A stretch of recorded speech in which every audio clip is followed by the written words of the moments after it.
Olá, meus amados, mais uma vez estou aqui para agradecer a Deus por tudo que Ele tem feito na minha vida e creio que na sua vida também Ele esteja fazendo. Eu creio, não só na minha, como na sua vida Ele também esteja de braços abertos, perdoando e abençoando a todos.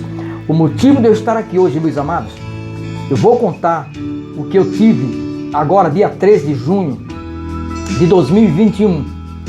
Deus, eu não sei se foi um sonho e também não sei se é uma revelação, eu não sei. Eu só sei que eu vi, eu presenciei, como se eu estivesse ao vivo naquele exato momento. Em 2 horas da manhã, eu estava andando na rua. O dia estava claro. Andava eu e meu irmão. Creio que era mais ou menos entre meio-dia e 1h da tarde. Esse é o sonho que eu estou contando a vocês. Então, nesse sonho, nesse exato momento, quando eu estava caminhando na rua, o dia, naquele exato momento, escureceu rapidamente. Eu não sei como foi aquilo. Eu só sei que eu parei. Eu e meu irmão, nós dois paramos ali na rua e ficamos só observando a ação de Deus nesse sonho. O que é que acontece? Quando eu parei, que olhei para o alto, as nuvens se fecharam e no meio das nuvens só saíam aquelas claridão, como se fosse reflexo de luz. E naquele exato momento que eu estava observando, o dia ficou noite. Na verdade, o dia se tornou noite. Essa é a revelação que eu tive, o sonho que eu tive. Então, nesse exato momento, eu olhava para o alto e eu só escutava estrondo, como se fosse bombas, aquelas bombas explodindo de um lado e de outro, entre as nuvens. Eu acredito que aquilo ali, a potência dos céus se abalando, aquilo ali para mim foi um sonho, para mim foi o que eu vi, que eu presenciei no sonho. Eu só sei que era muito barulho, as luzes ficavam entre as nuvens, e eu, naquele exato momento, parado, olhando, eu perguntei para Deus, eu estava com medo, eu estava ali preocupado. Eu estava preocupado nesse momento. Para mim, aquilo ali estava acontecendo ao vivo. Aí na mesma hora, eu olhei assim e perguntei: Senhor, e meu irmão, Senhor, eu tive aquela vontade de perguntar pela vida dele. E eu escutei a voz de Deus entre as nuvens, dizendo assim: o seu irmão está seguro. Essa foi a voz que eu escutei no sonho. O seu irmão está seguro. Eu não posso dizer o que foi isso, meus amados, mas aquilo ali para mim foi alegria. Só em saber que meu irmão estaria seguro, para mim me deu uma grande felicidade e alegria. Mas o sonho continuou. Então, eu e ele ficava parado ali. Eu perguntei 2 vezes e o Senhor falou: o seu irmão está seguro. E ali, quando ele terminou de dizer que meu irmão estava seguro, eu continuei olhando para o alto. E era muito estrondo entre as nuvens e o reflexo de luz que saía era tremendo. E era ensurdecedor, irmão. Eu não conseguia escutar mais nada, era só barulho.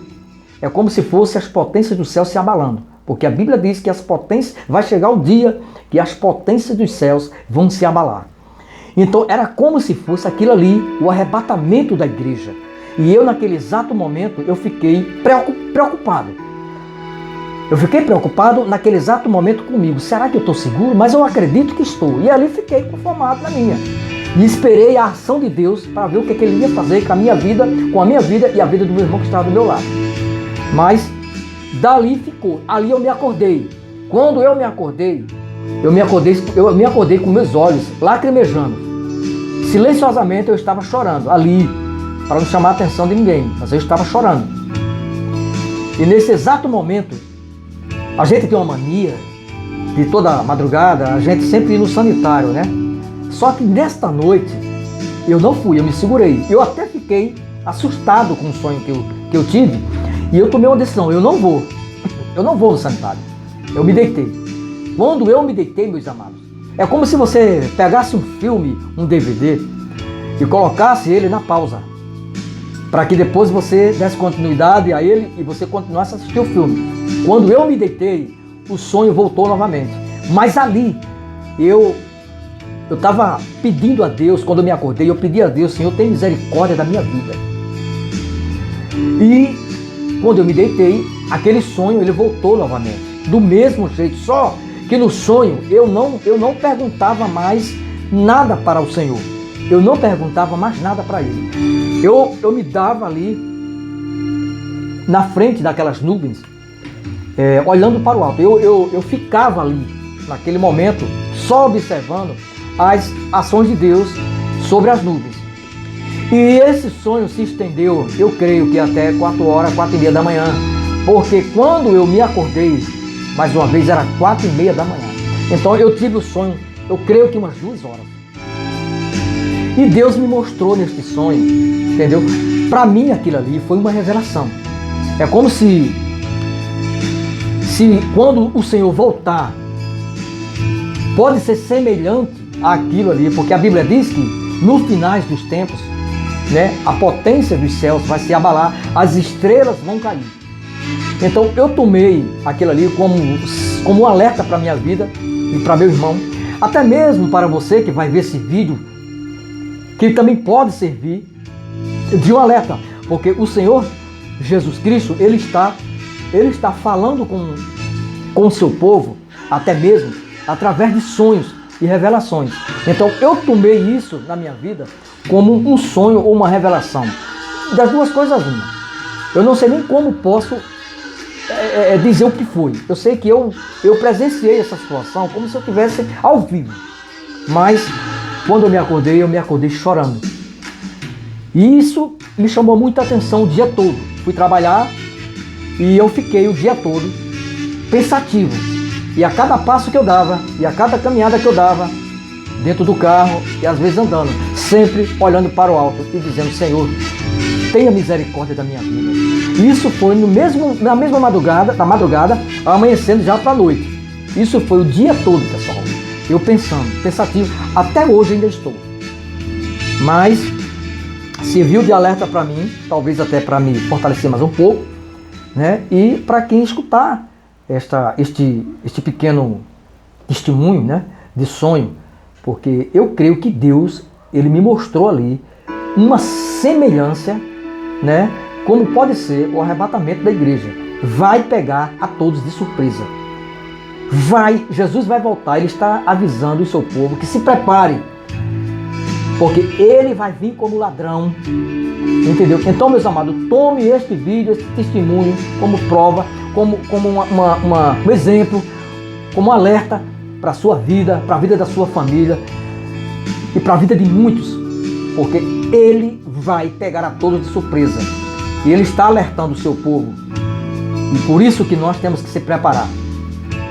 E eu tenho uma palavra aqui, um versículo, no livro de Hebreus, no capítulo 10,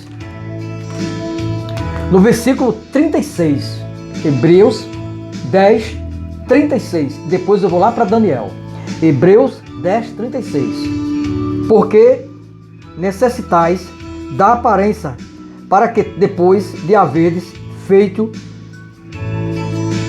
a vontade de Deus, possais alcançar a promessa. Vou repetir mais uma vez. É que eu sou meio ruim para ler, mas eu vou dar continuidade. Porque necessitais de paciências, que depois de haverdes feito a vontade de Deus, possais alcançar a promessa. Então essa promessa que a Bíblia está falando, que Hebreus 10, 36 está falando, é a promessa que quando ele foi ao Pai, ele prometeu que um dia ele vai voltar e vai levar seu povo. Ele não vai levar uma igreja, ele vai levar um povo santo e escolhido. Não é placa de igreja, não é isso.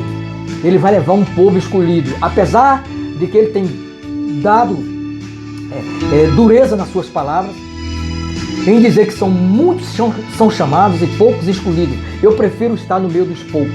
Porque quando ele diz que muitos vão ser chamados, é porque lá em cima, no dia do julgamento final, vai estar lá uma grande multidão. E aquela multidão, Deus vai escolher pouquíssimas pessoas que vai reinar com Ele. Então faça parte desse reino, não fique fora. Jesus disse, entrai pela porta estreita, porque apertado é o caminho que conduz à vida, e poucos são os que entram por ele. Porque larga é a porta, espaçoso é o caminho que conduz à perdição, e muitos são os que entram por ele. Jesus Cristo, ele está dando a dica. Entra pela porta estreita, cara, porque lá é apertado, mas no final dela tu vai ter uma vitória. Porque se tu for para essa porta larga, que é a porta do pecado, entendeu? Lá você vai caminhar, lá você vai ter uma felicidade, aparentemente uma felicidade disfarçada, e o final dela é um buraco que você vai cair para o abismo. Então é essa porta larga que Jesus Cristo está se referindo, que muitos estão entrando por ela, e todos estão caindo nesse buraco e não estão tendo mais volta. E vamos ver aqui em Daniel, aquelas pessoas que estão esperando a sua volta. E muitos dizem, né, que muitos, a palavra de Deus diz que muitos são chamados e poucos escolhidos. Então, fique no meio dos poucos, não fique no meio dos muitos. Eu prefiro ficar no meio dos poucos, porque Deus, ele vai fazer uma colheita, ele vai fazer uma peneira, e essa peneira esteja lá para sobrar um grãozinho, um graúdo, que seja você, para entrar no reino da glória de Deus que está preparado para mim e para você. O livro de Daniel, no capítulo 12 até o 2, olha só o que é que ele diz aqui, gente. Naquele tempo se levantará Miguel, o grande príncipe, e se levanta a favor dos filhos do teu povo, e haverá um tempo de tribulação, qual nunca houve desde que existiu nação, até aquele tempo. Mas naquele tempo livrar-se-á o meu povo e todo aquele que for achado escrito no livro da vida. Se você quiser fazer parte deste povo, permita com que Jesus Cristo escreva seu nome no livro da vida. Aceite ele como seu Salvador, porque se você aceitá-lo, se você se dobrar diante os pés do Senhor e aceitá-lo, e se convencer que você é um pecador e ele é teu Senhor, a partir deste momento, ele já está, os anjos já estão escrevendo teu nome no livro da vida. Vamos continuar aqui. E muitos dos que dormem no pó, presta atenção nesse versículo, meus amados. E muitos dos que dormem no pó, da terra, ressuscitarão uns para a vida eterna e outros para a vergonha e desprezo eterno. A palavra está falando, se referindo aqui, os que dormem em Cristo vão ser ressuscitados para ter a sua recompensa, segundo a palavra de Deus, para a sua vitória. E aqueles que a palavra está dizendo aqui, que vai ressuscitar para o desprezo eterno, já sabe, são aqueles que estão morrendo, que já estão no pó. Eu estou falando dos que já estão morrendo, né? Estão morrendo sem arrependimento. Não estou falando de nós que estamos vivos aqui, que enquanto eu e você tiver vida, há tempo para se arrepender, há tempo para se reconciliar, há tempo para abraçar a palavra de Deus e abraçar o Senhor Jesus. Mas o que a Bíblia diz aqui, que muitos vão ressuscitar para a vergonha, a palavra está dizendo aqueles que rejeitaram a palavra de Deus, aqueles que blasfemaram com a palavra de Deus, aqueles que muita gente estão dizendo aí, né, que o camarada blasfema com a palavra de Deus, que o camarada está morrendo, né, vive uma vida errada aqui, de drogas, né, de vícios, prostituição, adultério, e tem muitos cristãos aí dizendo, não, que ninguém pode julgar. Ninguém julga ninguém não, é a palavra que está julgando, porque a Bíblia diz aqui, amados, meus amados, que muitos que estão agora no pó vão ressuscitar para a vergonha e o desprezo eterno, porque não se arrependeram dos seus erros. Porque o que afasta o homem de Deus, sabe o que é? É o pecado. Se você viver uma vida de prática de pecado, jamais Deus, e não se arrepender, jamais Deus, ele vai poder lhe perdoar. Porque ele só pode perdoar você se você se arrepender dos seus pecados. Então, se não tem uma reconciliação, e se não tem uma, como é que se diz?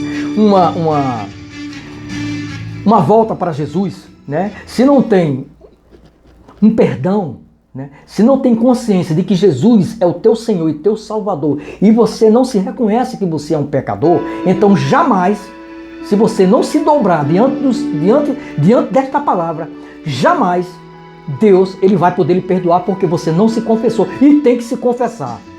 A palavra de Deus diz lá em Hebreus 5:9, se eu não me engano, ele veio ser a causa de uma eterna salvação para todo aquele que lhe obedece.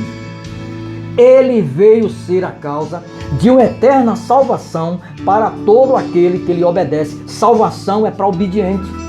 Não é eu viver uma vida de erro, de estupidez, de ignorância aqui na terra, viver uma vida de prostituição, de adultério, entendeu? Uma vida de vício, ser um viciado, que os viciados, a Bíblia diz que não entrará e não herdará o reino dos céus. E como é que o camarada, ele morre dentro do seu pecado e já quer que Jesus perdoe? Isso não existe, gente. Tem que haver confissão. Por isso que a palavra de Deus diz, ele veio ser a causa de uma eterna salvação para todo aquele que lhe obedece. Salvação é para obediente, meus amados. Salvação não é para qualquer um, não. Primeiro eu quero dizer a você que ser cristão não é uma opção, é uma condição. É condição. Então, se você não tem condição, procure ajuda. Procure alguém que possa te ajudar, para que você possa criar dentro de você condições para que você possa ter essa vida eterna com Jesus. No dia da sua volta, Ele vai poder te arrebatar junto com a igreja, que é o povo santo que está esperando aqui. É por isso que muitos não gostam da verdade, muitos criticam, às vezes diz até assim, então você está falando abobrinha, como muita gente fala aí na internet. As pessoas falam muito a abobrinha porque condena, porque julga. Não, ninguém condena ninguém não, meus amados. Quem condena e quem julga é a palavra que fala, entendeu? Se você é uma pessoa que não tem comunhão com Deus e vive no pecado e no erro, como é que você diz que quando você morre você vai ter salvação? Que Deus é esse? Então, de que adiantou Jesus Cristo ter vindo aqui na terra para criar o seu ministério, pregar a palavra dele, anunciar o seu ministério, sua palavra, as boas-vindas, as boas novas de salvação? O que adiantou Jesus? O que tinha adiantado Jesus vir? Se eu e você não se decidir aqui na terra, porque aqui na terra quem decide é eu e você. Não existe outro meio, não. Por isso que a palavra de Deus também diz, desejaria eu a morte do ímpio? Não. Eu não desejo, o próprio Deus diz, não, eu não desejo a morte do ímpio, mas eu desejo que o ímpio se converta dos seus maus caminhos e viva.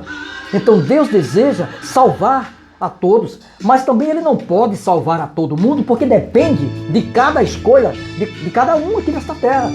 Porque Romanos 14:12 nos diz que cada um de nós dará conta de si mesmo a Deus. É eu e você que decide a eternidade aqui, não tem outro meio. Então, meus amados, eu termino com esta palavra, termino aí com esse pequeno testemunho que eu dei desta visão. Não sei se é uma visão, não sei se foi uma visão, mas eu sei que eu tive e aconteceu. Para mim, eu estava vendo essa situação. Então, eu finalizo com essa situação, essas boas novas de Jesus, que Ele tem feito na minha vida e está colocando na minha mente para que eu passe para você essa situação, este fato, este acontecimento que aconteceu comigo agora. Os céus vão se abrir, a cidade vai se abrir. Todo olho verá, como diz a palavra, o Senhor Jesus diz que todo olho verá e todo joelho se dobrará. Não adianta você querer correr de um lado para outro, não adianta, você não vai poder correr. Jesus disse que aquele que não se dobrar diante das minhas palavras agora, um dia eu vou fazer ele se dobrar diante delas. Aí eu não quero mais, porque sou eu que não te quero. É por isso que se você aceitá-lo hoje como seu Salvador, graças a Deus se você aceitá-lo. Mas também se você não aceitá-lo hoje como teu Salvador, você vai ter que aceitá-lo ele como teu juiz para te julgar e condenar, segundo os princípios que ele estabeleceu, se você não se arrepender. Então, meus amados, fica aí com esta palavra, com este pequeno testemunho, que Deus abençoe você, a todo o Brasil, a todas as famílias brasileiras. Eu vou citar aqui um versículo nem o mal te sucederá, e nem praga alguma entrará na tua tenda. Então que Deus abençoe a todo o ministério, todos os pastores, missionários, missionárias, que Deus abençoe o Brasil, a nação. Feliz é a nação cujo Deus é o Senhor. Então que Deus abrace o Brasil, que isso aqui é uma pátria amada, que Deus ama este Brasil. Aqui tem muita coisa boa, aqui tem também coisa boa. Deus, Ele criou tudo para o homem usufruir das coisas boas. Então, que Deus abençoe a todos, em nome de Jesus, que gere paz, amor e alegria nas famílias do Brasil. Em nome de Jesus, aí fica a minha palavra e fica a mensagem de Jesus e esse pequeno testemunho que eu estou passando para você. Receba em nome de Jesus. Tchau, gente, e Deus abençoe.